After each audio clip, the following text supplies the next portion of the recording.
तो नमस्कार दोस्तों, स्वागत है आप सभी का हमारे चैनल रोशन शाह स्टडी पॉइंट पर। आई होप आप सभी फिट होंगे।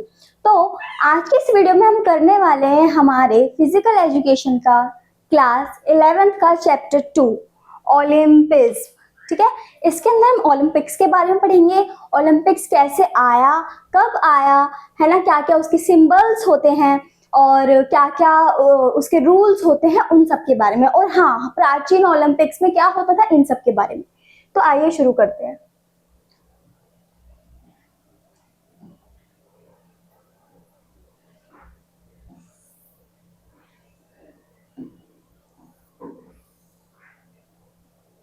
तो हमारे टॉपिक से जो हमें आज करने हैं, प्राचीन तथा आधुनिक ओलंपिक, कि प्राचीन ओलंपिक्स में क्या होता था और आधुनिक ओलंपिक्स में क्या होता है। ओलंपिक की अवधारणा, ओलंपिक की अवधारणा कहाँ से आई, क्या होती है, ओलंपिक प्रतीक, मोटा ध्वज, शपथ, क्या क्या होता है, ओलंपिक आंदोलन का ढांचा, अंतरराष्ट्रीय ओलंपिक समिति, राष्ट्रीय ओलंपिक समिति, ये सारे टॉपिक आज की वीडियो में हम कवर करेंगे। और आइए शुरू करते हैं।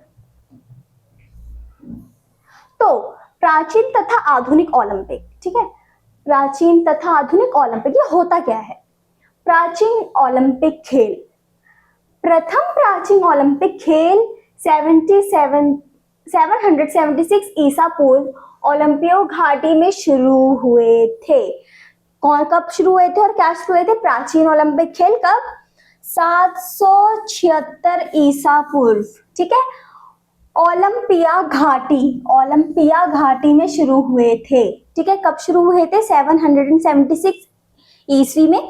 और कहाँ पे? ओलंपिया घाटी में। ठीक है, प्राचीन ओलंपिक निवासी ज्यूस को अपना इष्ट देवता मानते थे। किसको मानते थे? ज्यूस को। ठीक है, क्या मानते थे? इष्ट देवता। ठीक है, ज्यूस के पुत्र हरक्यूलिस ने ही अपने माता पिता के सम्मान में इन खेलों की शुरुआत की। किसने की थी? हरक्यूलिस ने। ठीक है, हरक्यूलिस ने शुरुआत की थी किसके मान सम्मान में? माता पिता के मान सम्मान में।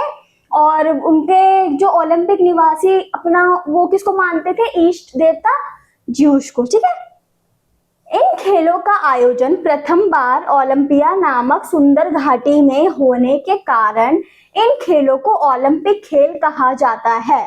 तो ओलंपिक का नाम ओलंपिक कैसे पड़ा? 776 ईस्वी में, जब ईसा पूर्व में, जब क्या बोलते हैं, ओलंपिया घाटी में ये खेल खेला गया, इसलिए इसको ओलंपिक्स के नाम से जाना जाने लगा, क्योंकि ये ओलंपिया घाटी में खेला गया था। तो ऐसे ऐसे इसका नाम आगे बढ़ा और तब जाके इसका नाम ओलंपिक्स पड़ा। ठीक है,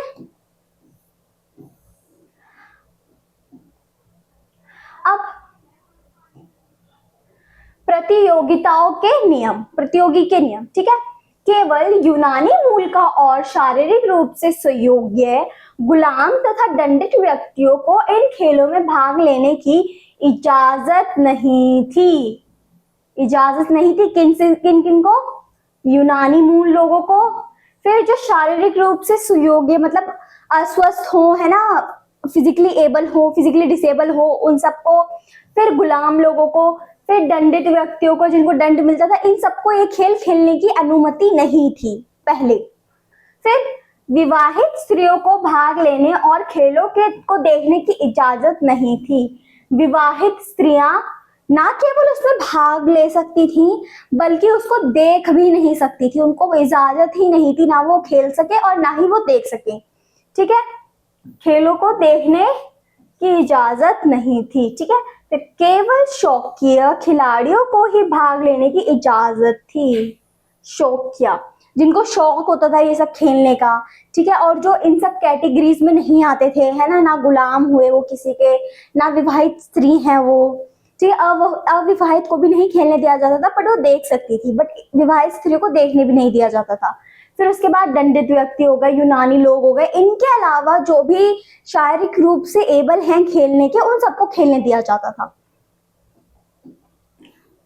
इसके बाद पुरस्कार। पुरस्कार तब क्या हुआ करते थे? ठीक है, क्या मिलता था पुरस्कारों में? पुरस्कार, शुरुआती ओलंपिक खेलों में विजेताओं को जैतून की पत्तियों से बना हार, पहनाकर अनाज व पशु पुरस्कार के रूप में दिए जाते थे। जैतून मतलब ऑलिव्स, ठीक है, ऑलिव्स की पत्तियों का हार दिया जाता था, पहनाया जाता था, जैसे हमारे मेडल पहनाते हैं ना, तो उस टाइम पे वही पहनाया जाता था। और उनको क्या, जैसे हमारे में पैसे मिलते हैं, स्कॉलरशिप्स मिलती हैं, उनको क्या दिया जाता था, तो उनको दिया जाता था पशु व अनाज। तो अनाज और पशु दिए जाते थे अगर कोई वो खेल जीतता था तो। इन खेलों में पुरस्कार की अपेक्षा खिलाड़ियों को आदर व सम्मान अधिक दिया जाता था, इसलिए खिलाड़ी इन खेलों में पुरस्कार के लिए नहीं बल्कि आदर सम्मान के लिए भाग लेते थे। तो जैसे कि हमारे जो आर्मीज वाले होते हैं ना, वो भी जब आर्मी में जाते हैं तो लोग उनको सम्मान देते हैं, तो वो मैटर नहीं करता कि वो कौन सी बॉर्डर पे है या क्या है, कहाँ लड़ रहे हैं, अगर वो छोटी मोटी भी बॉर्डर है तब भी लोग सम्मान देते हैं। तो उस टाइम क्या होता था कि जो भी ओलंपिक खेलने जाता था ना, तो गांव में उसकी इज्जत बढ़ जाती थी, लोग उसको सम्मान देते थे कि भाई ये ओलंपिक में खेलने गया है, ये वो। तो इसलिए लोग, जरूरी नहीं कि वो पुरस्कार जीतने के लिए ही जाते थे, बल्कि वो जाते थे सम्मान कमाने के लिए, सम्मान लेने के लिए, ठीक है। तो जैसे ही वो पार्टिसिपेट करते थे तो उनको आदर सम्मान दिया जाया करता था, तो इस वजह से भी लोग पार्टिसिपेट करते थे, ना कि पुरस्कार की वजह से।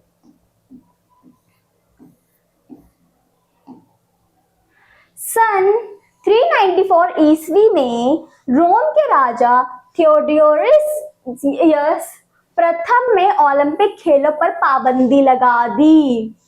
कब? 384 ईस्वी में, ठीक है। 384 ईस्वी में किसने पाबंदी लगा दी? रोम के राजा। क्या नाम था उनका? थियोडोरस प्रथम, ठीक है, प्रथम। इन्होंने इस खेल पर पाबंदी लगा दी, मतलब वहां खेला ही नहीं जाता था, ठीक है। थियोडोरस। अब आधुनिक ओलंपिक खेल। अब आधुनिक ओलंपिक में क्या है? आधुनिक ओलंपिक खेलों की शुरुआत करने का श्रेय फ्रांस के बैरन डी कॉब्रटिन को जाता है। अब दोबारा से चालू हुआ ना, क्योंकि जो भी रूस के जो राजा थे उन्होंने बंद करवा दिया था, उसमें पाबंदी लगा दी थी, तो वो नहीं खेला जाता था। तो उसके बाद जो फ्रांस के बैरन डी कॉब्रटिन ने ये दोबारा चालू करवाया, ठीक है। तो इसलिए उसमें बहुत डिफरेंस था, वो वहां पे बैन कर दिया गया, ठीक है। तो दोबारा चालू करवाया, इसलिए फ्रांस के जो भी थे, फ्रांस के बैरन डी कॉब्रटिन, इनको जाता था श्रेय। फिर काफी प्रयासों के बाद 1896 में एथेंस में ओलंपिक खेल आयोजित किए गए। इन खेलों में केवल 13 देशों ने भाग लिया। ये आपको याद रखना है, कब किया गया था? 1896 में। कहाँ? एथेंस में। किसकी शुरुआत? ओलंपिक खेलों की। और कितने देशों ने भाग लिया था? सिर्फ 13 देशों ने। सिर्फ 13 देशों ने भाग लिया था 1896 में होने वाले ओलंपिक गेम में। फिर धीरे धीरे ओलंपिक खेलों में भाग लेने वाले देशों की संख्या में वृद्धि होती गई और 1972 में म्यूजिक पश्चिमी जर्मनी, ठीक है, ओलंपिक खेलों में 122 देशों ने भाग लिया।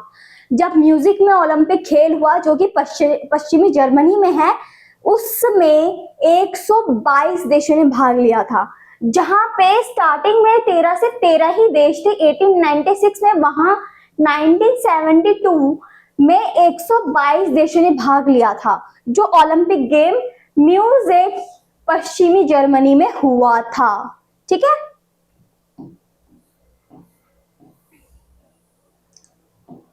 ओलंपिज्म की अवधारणा कहां से आई?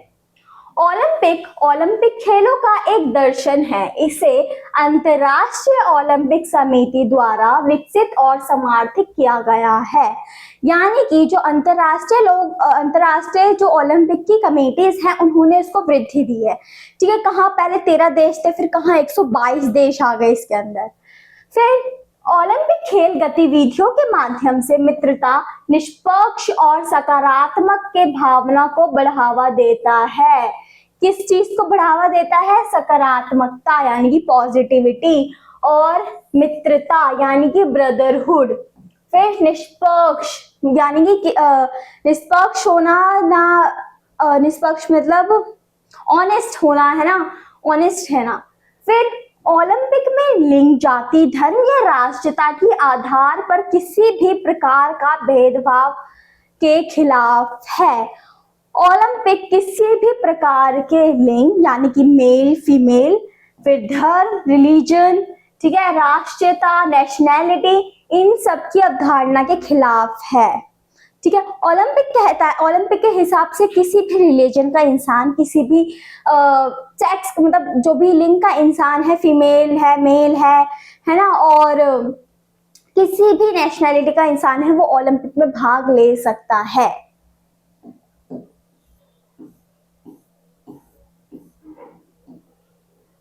शांति और भाईचारे को बढ़ावा देने के लिए खेल गतिविधियों को मुख्य साधन के रूप में देखता है। ठीक है, क्या बढ़ावा देने के लिए? शांति और भाईचारे को बढ़ावा देने के लिए खेल मुख्य साधन देखता है। ठीक है, खेल ही हमारा मुख्य साधन है जो ब्रदरहुड और शांति को बढ़ावा देता है, पीस को बढ़ावा देता है। फिर यह दोस्ती एक एकजुटता और निष्पक्षता की भावना के साथ आपस समझ पर भी जोर देता है। एकजुटता और निष्पक्षता यानी कि जब एकजुटता मीन्स ग्रुप है, ग्रुप में रहना, फिर निष्पक्ष रहना, इन सब में बढ़ावा देता है। ठीक है, अब ओलंपिक मूल्य, ओलंपिक मूल्य उत्कृष्टता यानी कि एक्सीलेंस, फिर मित्रता, फ्रेंडशिप, आदर, रिस्पेक्ट, ये मूल्य हैं हमारे ओलंपिक के। ठीक है, अपने गेम में एक्सीलेंस होना, एक्सीलेंट होना, अपना 100% देना, फिर फ्रेंडशिप यानी कि ब्रदरहुड वाली बात, मित्रता वाली बात, फिर रिस्पेक्ट, आमने सामने वाले को रिस्पेक्ट देना। ठीक है, गेम से हम डिसिप्लिन, रिस्पेक्ट, बहुत सारी चीजें सीखते हैं। अब ओलंपिक मूल्य, ठीक है, ओलंपिक के 3 महत्वपूर्ण मूल्य हैं: सम्मान, मित्रता, मूल आधार है। सम्मान, ओलंपिक के 3 मेन मूल्य हमने देखे, एक्सीलेंस, फ्रेंडशिप और रिस्पेक्ट, जिसके अंदर सम्मान और मित्रता, यह मूल्य आधार है। क्या है? मूल्य आधार यानी कि इंपॉर्टेंट है, जिस पर ओलंपिक आंदोलन एक बेहतर दुनिया बनाने के लिए, खेल संस्कृति और शिक्षा को बढ़ावा देने के लिए अपनी गतिविधियों का निर्धारण करता है। हमने देखा है कि बहुत सारे मैचेस भी होते हैं जो ब्रदरहुड को सपोर्ट करते हैं। जैसे कि हम क्रिकेट मैच ही देख ले, तो क्रिकेट मैच में अगर किसी की सेंचुरी बनने वाली है तो सामने वाला जो बॉलिंग कर रहा है वो उसके अगेंस्ट खेल रहा होता है, बट एक टाइम को वो क्या करते हैं कि लाइक भाई इसकी सेंचुरी होने देते, तो दिस इज कॉल्ड ब्रदरहुड। ठीक है, और अपने से सीनियर को रिस्पेक्ट देना है ना, अपने से छोटे को भी रिस्पेक्ट देना, अपने बराबर वालों को भी रिस्पेक्ट देना, तो वो सब इसके मूल्य रूप हैं। मूल्य रूप वैसे 3 होते हैं, बट जो मूल्य आधार है वो है सम्मान और मित्रता। ठीक है, कौन कौन से 3 मूल्य होते हैं ओलंपिक के? एक्सीलेंस यानी कि उत्कृष्टता, फ्रेंडशिप दोस्ती, फिर मित्रता है ना, और फिर रिस्पेक्ट आदर। और इनमें से जो मूल्य आधार होते हैं वो कौन कौन से होते हैं? सम्मान और मित्रता। अब हम देखेंगे एक्सीलेंस यानी कि उत्कृष्टता। अब उत्कृष्टता का तात्पर्य सर्वोत्तम गुणवत्ता और पूर्णता से है। खेलों के क्षेत्र में उत्कृष्टता का अर्थ है खेलों में मैदान पर और अपने व्यक्तिगत तथा व्यक्तिसायिक और जीवन में भी अपना सर्वश्रेष्ठ देना। जैसे कि मैंने आपको बताया कि हम अपना 100% देते जब भी हम खेलने जाते हैं, बट एक्सीलेंस का मतलब है कि गेम में ही नहीं बल्कि अपने व्यक्तिगत तथा व्यवसायिक जीवन में भी इसको सर्वश्रेष्ठता देना। व्यक्तिगत मतलब पर्सनल, व्यवसायिक मतलब जो भी हमारा पर्सनल बिजनेस टाइप हो गया है ना, कोई भी चीज होगी जो पर्सनल से अलग है, तो उन सब जीवन में हमें उसमें भी एक्सीलेंस देना है। अब केवल हमें खेलों में ही अपना एक्सीलेंस नहीं देना, हमें खेलों में ही अपना 100% नहीं देना, बल्कि अपनी पर्सनल, अपनी बिजनेस लाइफ सब में हमें अपना 100% यानी कि उत्कृष्टता यानी कि एक्सीलेंस देना ही है। अब इसके बाद उत्कृष्टता का तात्पर्य है अपने द्वारा किए जाने वाले सभी कार्यों में अपना सर्वश्रेष्ठ प्रयास करना और स्वास्थ्य शरीर, दिमाग और इच्छा शक्ति के संयोजन का आनंद लेना है। ठीक है, जैसे कि अभी हमने बताया कि हमें प्रैक्टिस करते रहनी चाहिए कि कैसे हम अपना 100% दे सकें और हर चीज में कैसे दे सकें, सिवाय स्पोर्ट्स के, सिवाय खेलों के हम और कैसे चीजों में दे सकें। ठीक है, तो यही सिखाता है। फिर उसके बाद इसका तात्पर्य क्या है कि अपने द्वारा किए जाने वाले सभी कार्यों में अपना सर्वश्रेष्ठ देना, 100% देना, और अपने आप को हेल्दी रखना, स्वस्थ रखना, फिजिकली भी, मेंटली भी, और हर तरह से अपना 100% करते रहना। ठीक है,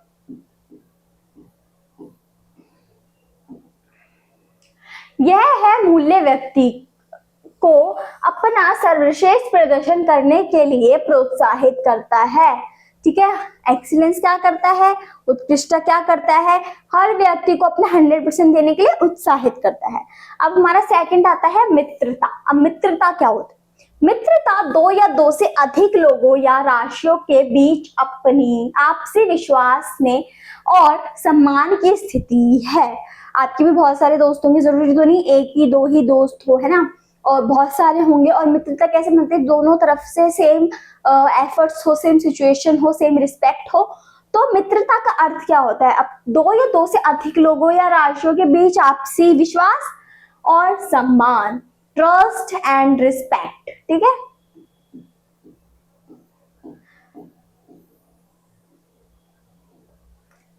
ओलंपिक खेलों के माध्यम से केवल प्रतिभागियों के बीच ही नहीं बल्कि राष्ट्रों के बीच भी दोस्ती विकसित की जाती है।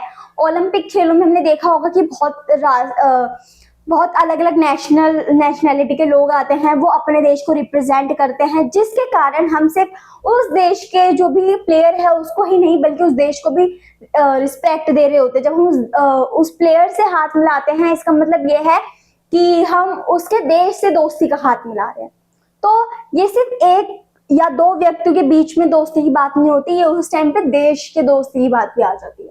फिर ओलंपिक खेलों में तनावपूर्वक पूर्ण संबंध रखने वाले राष्ट्रीय खेलों के दौरान एक दूसरे के करीब आ जाते हैं, जिससे उनके बीच में आपसी संबंधों में दोस्ती की भावना उत्पन्न होती है। जैसे कि मैंने आपको बताया कि अगर दो प्लेयर्स हैं अलग अलग नेशनैलिटी के, वो मिलते हैं या वो दोस्ती करते हैं, तो इसका मतलब ये भी होता है कि जो भी दो देश हैं, वो भी जो कंट्री हैं, वो भी दोस्ती का हाथ बढ़ा रही हैं। तो सेम चीज, ओलंपिक खेल राजनीतिक, आर्थिक, लिंग आधारित, नस्लियों और धार्मिक मतभेदों को दूर करने के लिए खेलों का एक सशक्त माध्यम के रूप में प्रयोग करता है। क्या करता है कि अच्छा, हमने पढ़ा था ना कि ओलंपिक के हिसाब से कोई भी इंसान जो किसी भी रिलीजन का है, ठीक है, और कोई किसी भी लिंग का है और किसी भी नेशनैलिटी का है, वो इसमें पार्टिसिपेट कर सकता है। ये इस चीज को बढ़ावा नहीं देते, मतलब रिलीजन, लिंग और बाकी जो नेशनैलिटी वगैरह है, ये सबको बढ़ावा नहीं देते। इसके लिए, ओलंपिक के लिए सब इक्वल हैं।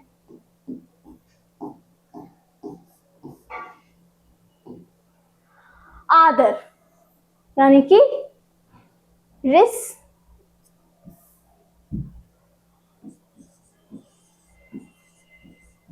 रिस्पेक्ट। इस मूल्य के अनुसार प्रत्येक खिलाड़ी को अपने और अपने शरीर के प्रति, अन्य लोगों के प्रति, खेल संबंधित नियमों और भी नियमों के प्रति तथा खेल पर्यावरण के प्रति आदर का भाव रखना चाहिए। किस किस के प्रति? अन्य लोगों के प्रति, ठीक है, खेल संबंधित नियमों के प्रति, और भी जो नियम होते हैं अपने शरीर के प्रति, ठीक है, अपने जो ओपोनेंट है उसके प्रति, सबके प्रति आदर यानी कि रिस्पेक्ट की भावना रखनी चाहिए। ठीक है, ओलंपिक कार्यक्रमों में भाग लेने वाले सभी लोगों को इस मूल्य को अपनाना चाहिए। यह मूल्य निष्पक्ष खेल भावना को समृद्ध करता है कि प्रत्येक खिलाड़ी को खेल में प्रदर्शित करना होता है। क्या प्रदर्शित करना होता है? मूल्य निष्पक्ष खेल भावना, ठीक है, और अपना खेल का 100% देना, सबके प्रति आदर रखना, चाहे वो रूल्स हो गेम के, चाहे वो कोई और रूल्स हो, चाहे वो हमारा ओपोनेंट हो, चाहे हमारा शारीरिक क्या बोलते हैं उसको, फिजिकली फिटनेस हो, मेंटली फिटनेस हो, कोई भी हमारा सीनियर हो, उन सब के प्रति रिस्पेक्ट की भावना होनी चाहिए। किसके अंदर? प्लेयर के अंदर, ठीक है, जो भी खेल रहा है। जरूरी नहीं सिर्फ ओलंपिक प्लेयर के अंदर, आप किसी भी टाइप के प्लेयर हो, किसी भी टाइप का गेम खेल रहे हो, और आप चाहे स्टेट प्लेयर नहीं हो, डिस्ट्रिक्ट प्लेयर नहीं हो, बट हमें हर खेल के रूल्स, हर खेल चीज के प्रति रिस्पेक्ट रखनी चाहिए।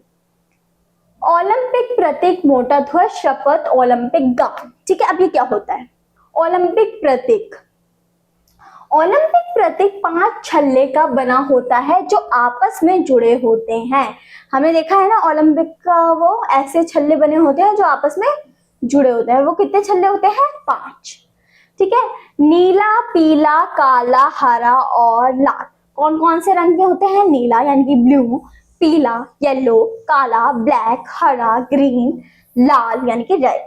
यह छल्ले के रंग क्रम है जो वृत्त है, वह खिलाड़ियों की एक एकजुटता और एकता का प्रतीक है।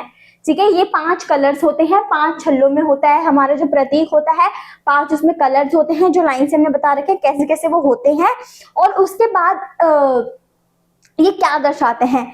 एकता, एकजुटता, ठीक है, खिलाड़ियों और ये जो सिंबल है ये एज इट इज ही रहता है। ठीक है, इसको बदल नहीं सकते आप।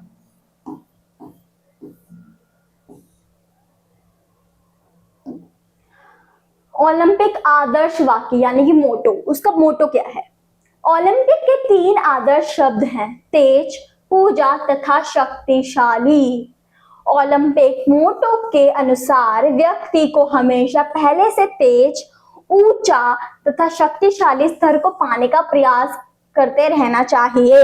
यानी कि हमें अपना 100% हमेशा देते रहना चाहिए। अभी हम डिस्ट्रिक्ट में खेल रहे हैं, फिर हमें और अच्छी प्रैक्टिस करनी चाहिए कि हम स्टेट के लिए खेल सके, फिर हमें और अच्छी प्रैक्टिस करनी चाहिए कि हम नेशनल के लिए खेल सके, फिर इंटरनेशनल।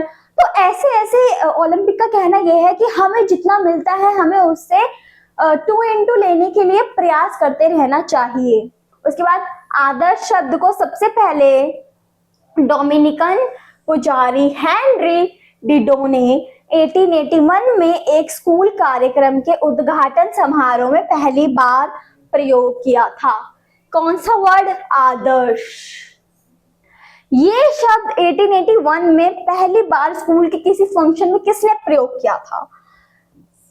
डोमिनिकन पुजारी हेनरी डिडो ने। डोमिनिकन पुजारी हेनरी डिडो ने, ठीक है, इन्होंने प्रयोग किया था 1881 में एक स्कूल कार्यक्रम के उद्घाटन समारोह में, वो भी पहली बार। ठीक है, तो ये याद करना है आपको, ये एमसीक्यू वगैरह में आ सकता है, ये बहुत इंपॉर्टेंट है। ठीक है, ओलंपिक आदर्श वाक्य की घोषणा पहली बार 1924 में पेरिस, फ्रांस में की गई थी। किसकी? ओलंपिक आदर्श वाक्य की घोषणा। ठीक है, अब ओलंपिक ध्वज के बारे में हम देखेंगे। ओलंपिक ध्वज,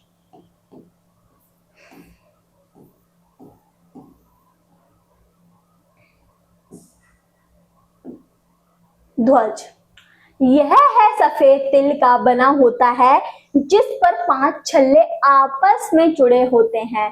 कैसा बना होता है? सफेद रंग का होता है जिसमें 5 छल्ले आपस में जुड़े होते हैं।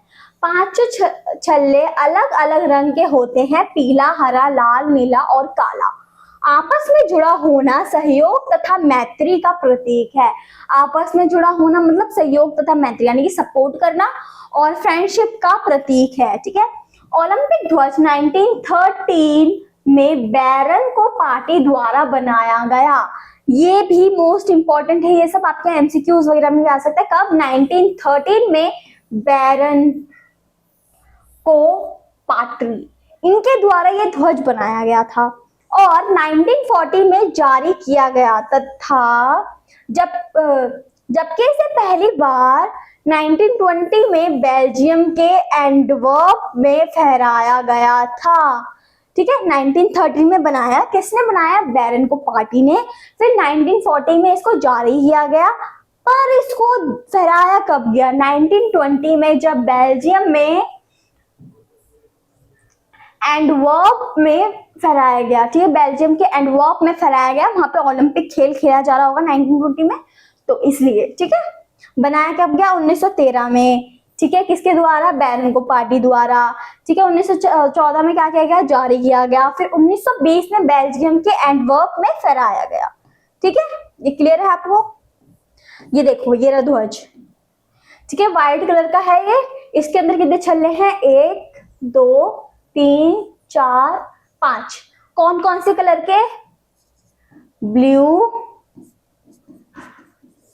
Yellow, black, green and red. Check कर सकते हो आप, 1 2 3 4 एंड 5, ठीक है। और ये इसके क्रम होते हैं, पहले कौन सा होता है? Blue, then yellow, then black, then green, then red, ठीक है। और ये कौन से उस पर बना होता है? व्हाइट कलर के झंडे पे, ठीक है, दिख रहा है ना आपको व्हाइट कलर, ठीक है। ओलंपिक शपथ, ओलंपिक शपथ, ओलंपिक शपथ में मेजबान देश के कैथली उसी देश का एक जज उद्घाटन समारोह के दौरान सभी प्रतियोगिताओं और न्यायाधीशों की ओर से ली जाती है। ओलंपिक शपथ कब ली जाती है? जहां पे भी ओलंपिक खेल हो रहा होता है, वहां के कैथली उसी देश का एक जज उद्घाटन समारोह के दौरान सभी प्रतियोगी और न्यायाधीशों की ओर से ली जाती है, यानी कि जो भी उसमें प्लेयर होता है और जज होते हैं वो लेते हैं। फिर 1984 से यह शपथ ओलंपिक ध्वज के एक कोने को पकड़कर ली जाती है। इससे पहले ओलंपिक शपथ मेजबान देश के राष्ट्रीय ध्वज के एक सिरे को पकड़कर ली जाती थी। तो 1984 से अब उसमें क्या होता है, जब भी हम शपथ लेते थे पहले, 1984 से पहले, तो हर नेशनलिटी का बंदा, मतलब हर नेशनलिटी का, जैसे हमारा इंडिया है ना, और जापान हो गया, तो उन सबके प्लेयर्स अपने ही राष्ट्रीय ध्वज के कोने को पकड़ के शपथ लिया करते थे। पर 1984 और उसके बाद लोग ओलंपिक के झंडे को पकड़ के शपथ लेते हैं। फिर पहली ओलंपिक शपथ 1920 में बेल्जियम के एंटवर्प में ली गई। कब ली गई? 1920 में बेल्जियम के एंटवर्प। अब आप बोलोगे कि मैंने तो बोला था कि 1984 में ली गई, तो जब मतलब शपथ लेने का जो कार्यक्रम चालू हुआ था वो 1920 से हुआ था, और उस 1920 से लेकर 1983 तक लोग अपने ही देश के झंडे के कोने को पकड़ के शपथ लिया करते थे। फिर 1984 में और उसके बाद लोग ओलंपिक के फ्लैग को पकड़ के शपथ लिया करते हैं, ठीक है। अब अंतरराष्ट्रीय ओलंपिक समिति, इंटरनेशनल ओलंपिक कमेटी, अंतरराष्ट्रीय ओलंपिक समिति, ठीक है।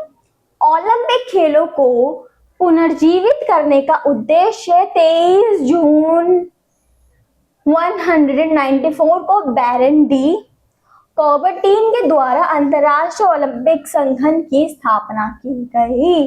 कब? 23 जून को। इसका मुख्य उद्देश्य ओलंपिक आंदोलन का विस्तार, आधुनिक ओलंपिक खेलों का आयोजन करना था। क्या? ओलंपिक का विस्तार करना और आधुनिक ओलंपिक खेलों का शुरुआत करना, ठीक है।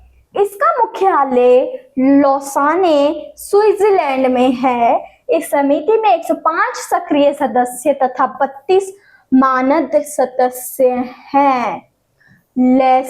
लौसाने कहाँ है ये? स्विट्जरलैंड में। क्या है इसके अंदर? ओलंपिक वालों का मुख्यालय। 105 इसमें सक्रिय मेंबर हैं, ठीक है। 32 में मानद सदस्य हैं, ठीक है। तो हमने देख लिया लौसाने स्विट्जरलैंड में इसका क्या है? मुख्यालय। इसमें कितने सदस्य हैं समिति में? 105 सक्रिय सदस्य, 32 मानद सदस्य, ठीक है। ये आपको याद रखना है, ये आपसे 5 नंबर के क्वेश्चन में पूछा जा सकता है, ठीक है। ये इसका लोगो हो गया इंटरनेशनल ओलंपिक कमेटी, ठीक है। अंतरराष्ट्रीय ओलंपिक संघ के मुख्य कार्य क्या? इनके मुख्य कार्य क्या है, ठीक है। इंटरनेशनल ओलंपिक कमेटी के मेन मोटिव, ओलंपिक खेलों के आयोजन स्थल का निर्णय लेना ओलंपिक प्रतियोगिताओं के लिए मौलिक नियमों का निर्धारण करना है। ठीक है, जो भी उसके नियम है, मौलिक नियम, उनका निर्धारण करना है, उनका निर्धारण मतलब नेतृत्व करना, बहुत सारी चीजें करना है। खेलों से नैतिकता शिक्षा प्रदान करना या मोरालिटी की शिक्षा, ठीक है, मोरालिटी लेसन्स प्रदान करना, भेदभाव या पक्षपात के विरुद्ध कार्यवाही करना, ठीक है, इसके प्रति भेदभाव या पक्षपात के, ठीक है, महिलाओं को बढ़ावा देना, डोपिंग के विरुद्ध संघर्ष करना। ठीक है, ये है इसके मोटिव्स। क्या? ब्रदरहुड बनाना, सपोर्ट बढ़ाना, ठीक है, जो मेन इनके रूल्स है उन पे फोकस करना, महिलाओं को बढ़ावा देना, भेदभाव पक्षपात इनके खिलाफ रहना, डोपिंग के विरुद्ध संघर्ष करना। ठीक है, डोपिंग मीन्स स्टेरॉइड्स वगैरह लेते हैं ना लोग, वही। फिर राष्ट्रीय ओलंपिक समिति, वर्तमान में विश्व में 206 राष्ट्रीय ओलंपिक समितियां हैं। कितनी? 206। अंतरराष्ट्रीय ओलंपिक समिति के सदस्यों को अपनी अपनी राष्ट्रीय समिति होती है। इंटरनेशनल ओलंपिक के अंदर जितने भी देश हैं उन सबकी समितियां अलग अलग होती हैं। ठीक है, जैसे होता है ना कि बैंक्स की ब्रांच अलग अलग होती हैं, बट एक मेन बैंक होता है जो उस ब्रांच को कंट्रोल कर रहा होता है, तो सेम टाइप। तो जो इंटरनेशनल ओलंपिक कमेटी है वो एक है, स्विट्जरलैंड के अंदर जो मुख्यालय है उनका। फिर हर एक देश के पास अलग अलग वो भी है अपनी। ठीक है, तो उन सबका डाटा उसके पास रहता होगा जो मेन मुख्यालय है उसका। ठीक है, तो ऐसे होता है। अब राष्ट्रीय ओलंपिक समिति के कार्य, खेलों के विकास से संबंधित गतिविधियों के लिए जिम्मेदार। ठीक है, जो भी खेलों से विकास होगा लोगों का, है ना, उन सब की जिम्मेदारी किसकी होती है? राष्ट्रीय ओलंपिक समिति की।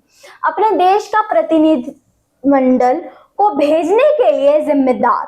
ठीक है, जब भी ओलंपिक्स गेम होते हैं, ओलंपिक खेला जाता है, तो अलग अलग देश से अलग अलग प्लेयर्स आते हैं, तो उन सब प्लेयर्स को चूज करना, उन सब प्लेयर्स को भेजना, वो सब किसकी जिम्मेदारी होती है? राष्ट्रीय ओलंपिक खेल कमेटी की। ओलंपिक मूल्यों को बढ़ावा देना, ओलंपिक के जो भी मूल्य हैं उनको बढ़ावा देना। क्या मूल्य थे उनके? 3 थे ना, एक्सीलेंस, फ्रेंडशिप और रिस्पेक्ट, इनको बढ़ावा देना। डोपिंग को रोकने का हर संभव प्रयास करना, यानी कि स्टेरॉइड्स वगैरह ये सब हो गए, इन सबको रोकने का संभव प्रयास करना। खेलों को सांस्कृतिक और शिक्षा के साथ मिलाने का कार्यक्रम करना।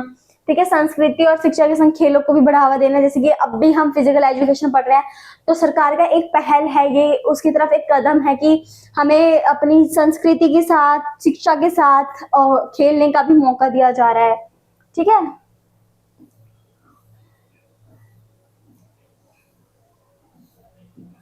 तो हमारा ये चैप्टर यहीं खत्म होता है। हमने इसके अंदर क्या क्या पढ़ा? हमने इसके अंदर पढ़ा कि हमारा ओलंपिक कैसे चालू हुआ, कैसे उसका नाम ओलंपिक पड़ा, पहला खेल कब खेला गया, किसके द्वारा ये लाया गया था, फिर रूस के उन्होंने उसको बैन कर दिया था। ठीक है, उसके बाद फिर फ्रांस के राजा उसको दोबारा लाए, है ना। फिर उसके बाद आधुनिक खेलों की शुरुआत हुई, कैसे हुई, कब हुई, इसका ध्वज क्या होता है, इसका मोटो क्या होता है, इसका सिंबल क्या होता है, क्या इसकी नैतिक शिक्षा है, क्या ये देना चाहता है, क्या ये कराना चाहता है, क्या इसकी मॉरलिटी है।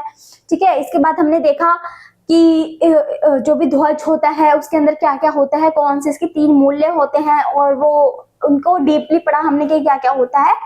तो सिर्फ हमारे इस चैप्टर में सिर्फ यही था, हमें ओलंपिक के बारे में जानना था, उसके आधुनिक और हिस्ट्री के बारे में जानना था, वो सब हम जान चुके हैं। तो आशा करती हूँ आप इन सब की प्रैक्टिस करते रहेंगे। हमारे चैप्टर 1 और चैप्टर 2 हो चुका है। मिलते हैं आपसे अगली वीडियो में, तब तक के लिए टेक केयर।